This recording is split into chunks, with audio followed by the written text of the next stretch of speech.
You see, we have so much more in common than Ramsay realizes. The curse is a gift. Why did you leave?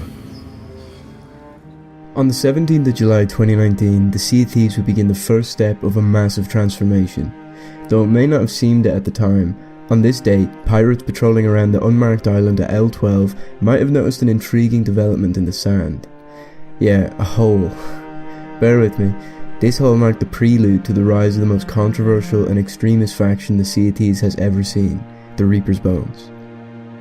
For a brief rundown, this hole was later visited by its maker, Wanda the Warsmith, disguised as a masked stranger to protect herself after her failed attempt in bringing the Sea of Thieves to its knees in service to her love, Captain Flameheart, who at the time was dead, but communicated with Wanda through a curse that one of his old cannons inflicted upon her.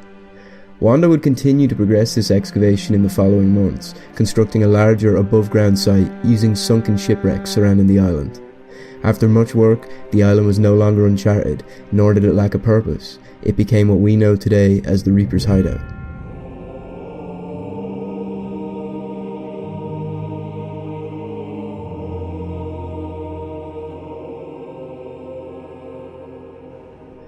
Wanda would then leave the hideout and be replaced by the Servant of Flame, Flameheart's son. The story of the Reaper's Bones appears relatively easy to wrap your head around here based off this description, and we accepted this explanation as presented. But what if the Reaper's Bones didn't originate here? What if the Reaper's Hideout was not created by Wanda, but those who came before? What if I told you that all of this has happened before, and we appear bound to repeat the actions of those who came before us?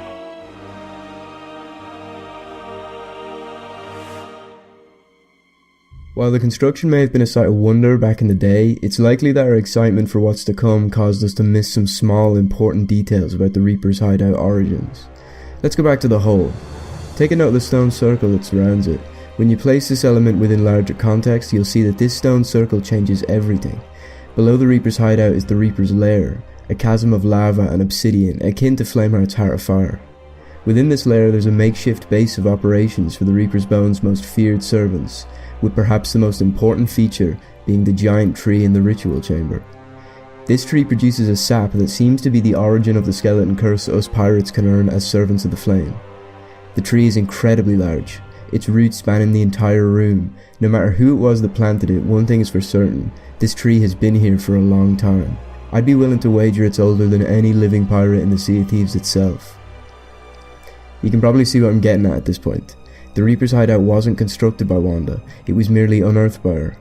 The stone circle marked the entrance, and she dug straight down to the old lair herself. Further supporting this theory are ancient ruins that originally surrounded the hideout, like this ancient gateway or this ancient face statue. The ancients were here alright, they're responsible for what Wanda dug up. The question we're left with is, who are these ancients? Why did they create the Reaper's Hideout? Why was it buried?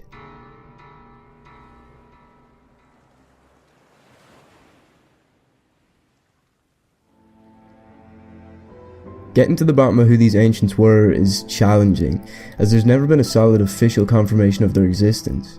However, when reading between the lines of some old dialogue and trivia, we may be much closer to our answer than you'd think. In January 2023, a new adventure arrived to the Sea of Thieves, the Secret Wilds. This adventure had us follow a phantom Briggsy around different islands of the wilds, spotting ancient constellations in the sky and figuring out their meaning. I believe there's a deeper aspect to these constellations. They appear to mimic or at least reference some current events and current characters in our main story. You might connect the butterfly to Flameheart Jr., both prince to a king, and felt they had to prove themselves, as Briggsy describes it. A butterfly. It must relate to the other constellations somehow. Butterflies are colourful and fleeting. They hop from one flower to the next in search of nectar. So perhaps this is a person who shared those traits. But it must be an important one to be placed among the stars.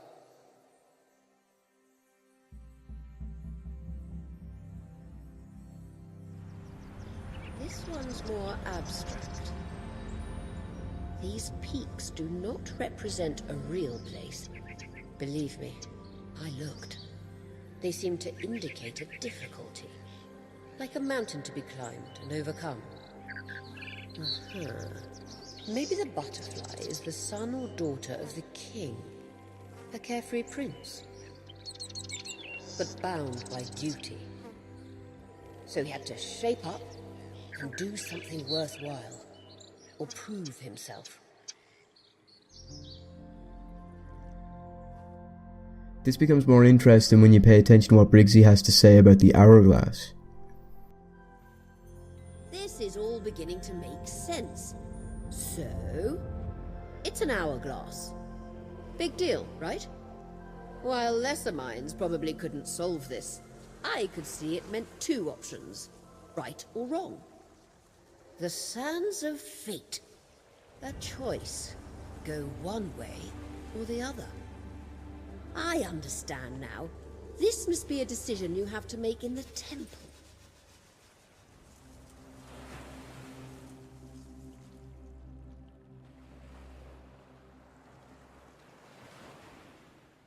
It appears the ancients had their own hourglass, like ours, filled with sands of fate, just as ours too are described to be filled with. These ancients represented their choice between two sides with an hourglass. It appears as though we may take an ancient ritual previously performed in a temple and modernized it in our own pirate way, sticking it onto our ships. With this perspective, we begin to form new questions. Why did the ancients have this hourglass ritual? Why did they need to choose between two sides? It appears as though sea monsters and sirens weren't all the ancients had to deal with, but perhaps they faced a civil war of their own. A faction of those who wished to uphold the values of the Sea of Thieves, facing off against ancient followers of the Flame. Still not convinced? We later receive information through Flameheart's orb that the butterfly, otherwise known as the Prince, was lost to the Skeleton Curse. Put this information side by side with what Briggsy says about the palm tree constellation. This one had me beat for a while, but I worked it out. Of course I did. It's me. Old sons used to say the palm tree had a ceremonial or even religious importance to the ancients. So, this palm tree must be a temple, even where the trials took place. If it is, then maybe the king's wayward son went there to prove himself, and he was probably manipulated by that vicious widow. But where is that blasted temple? That's right, the ancient prince felt the need to prove himself, and so took on the trials, and was led astray in his hourglass decision by the widow, someone close to the king. The parallels between the ancient prince and Flameheart Jr. are strong. While there are differences, like how the curse got to each of them in different ways, their main story is still intertwined. Flameheart Jr. took to the Sea of Thieves to prove himself, to live up to his father's name and stories.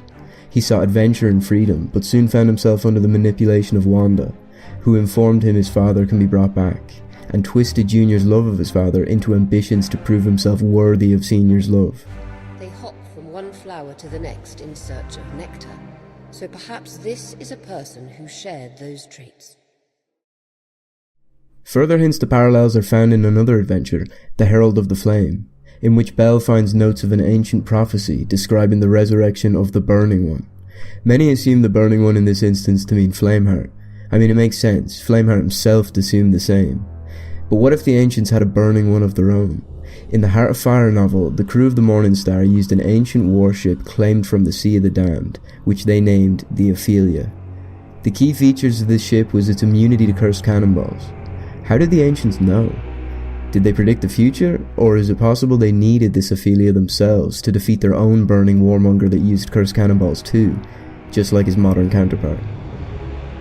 The ancients have many temples we've plundered our way into at this point, but an important one still remains. The one Briggsy told a young Tasha about, how she left it because there was a monster inside and she didn't want to let it out. This has been speculated to be either a sea monster or Flameheart himself. However, I propose that the monster locked in the temple is Flameheart's direct ancient parallel. This is why Rare used similar imagery of the ancient monster to Flameheart and his first appearance. The flames, the ancient gateway, it all certainly seems plausible. A major question of this story is, what happened to these ancient reapers? Why was there no trace left behind of them, apart from what we know now? I think it's likely this ancient reaper's bones was defeated, possibly amongst a grand battle with the Ophelia. Their hideout was then filled with sand and left to be forgotten until Wanda reignited the flame.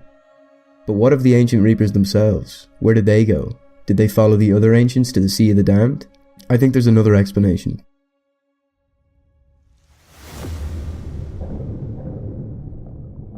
In Season 5, a lantern was introduced to the game, and though it appears as nothing more than a snow globe at first, this lantern would later become very important.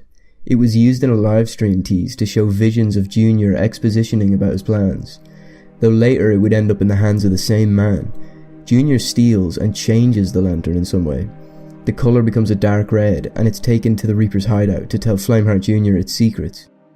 Something strange about this lantern, which at this point was known as the Orb, is that it seems not only willing to share its secrets, but it seems to want to, even referring to Flameheart as its master. With the new skeleton camps introduced in Season 13, we gain brief snippets of lore in each of the ancient temples.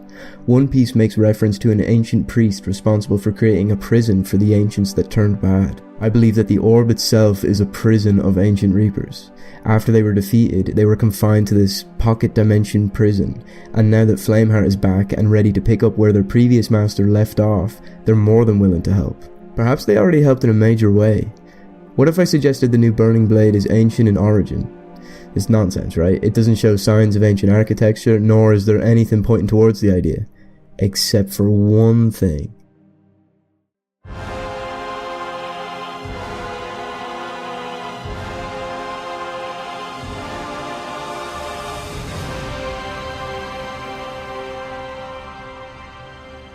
The ship has been within the orb the entire time, from Season 5 up until now. The Burning Blade was waiting to be freed. Much like how the Ancients left a warship to use against Flameheart, it appears as though the Ancient Reapers left a warship to be used by Flameheart. Using the power of the Blade of Souls, which can manipulate memories, Flameheart releases the ancient warship into the Sea of Thieves, and in the process, manipulates it with the memory of his own burning blade, creating the modern warship we see patrol the waters today. As of the new Burning Blade's creation, the ship has mysteriously disappeared from inside the orb. We also see Flameheart holding the orb with the ship inside in the new Guild Ledger painting. If you want to take it a step further, the trailer for Season 13 actually zooms into Flameheart's orb as it transitions to reveal the Burning Blade. The evidence mounts. With all of this knowledge, we can begin to create a better perspective of this ancient civil conflict, and can make a pretty solid guess that we are just repeating the events of the past. The most recent development of this is Flameheart raiding ancient temples, and feeding the memories of the ancients within into his personal orb. It's likely that if the theory holds true, these ancient reapers will use whatever knowledge they gain to help Flameheart continue his plans to dominate the Sea of Thieves, and let the ancient flame burn once again.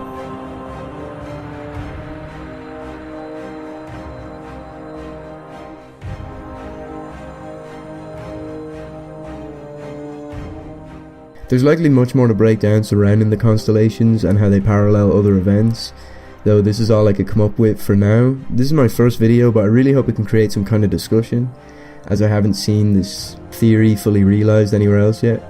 If any of you are super into the lore and want to discuss more, you can let me know in the comments, and I'll look into creating a Discord server for us lore enthusiasts, because I don't know about you guys, but I don't have many places to discuss my ideas right now, so I imagine someone must be in a similar boat. No pun intended. But yeah, I'll have more lore videos out soon, including a secret side to the gold hoarders that was left in the shadows. Stay tuned for more. My socials are in the description, and I will see you in the next video. Thank you.